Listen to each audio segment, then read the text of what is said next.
ஜெயலலிதா அவர்கள் வந்து என்னை பத்தி கேட்டிருக்காங்க. கருப்பு பணம் வாங்கவே இல்லையா இவரு?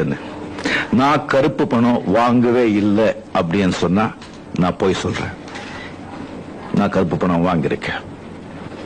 95% இருக்கும்போது 20 years முன்னால நான் அது வாங்கியிருக்கேன். ஓரளவுக்கு தான் வாங்கியிருக்கேன். அதுக்கப்புறம் எனக்கு புத்தி வந்த பிறகு நான் கம்மி பண்ணேன்.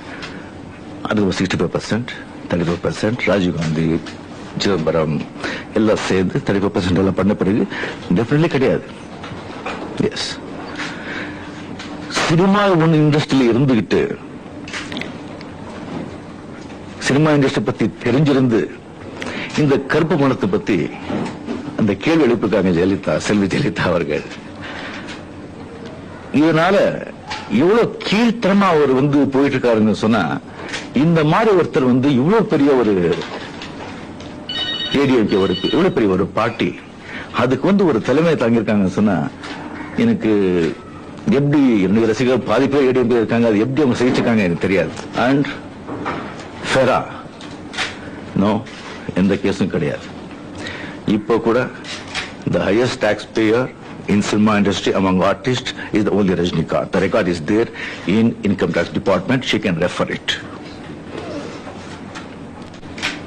And மூணாவது, இவ்வளவு ஆனது பிறகு கூட செல்வி ஜெயலலிதா அவர்கள் மாறல. இப்போ மாறாதவர் நான் இப்போ சொல்றேன், இனிமே அவங்க வாழ்க்கையில மாற மாட்டாங்க. வாழ்க்கையில மாற மாட்டாங்க. முதல்ல அவங்களுக்கு பண வரி இருந்தது, அது முடிஞ்ச பிறகு இப்போ பழி வரி வந்திருக்கு. அது தமிழ் ஜனங்களுக்கு நல்லா தெரியும். அவங்க நினைக்கிறது வந்து நடக்காது.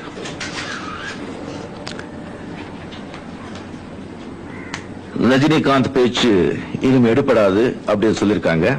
அதுக்கு நான் வந்து சொல்லக்கூடாது. தமிழக மக்கள் அதுக்கு வாக்கு மூலமா பதிலளிப்பாங்க.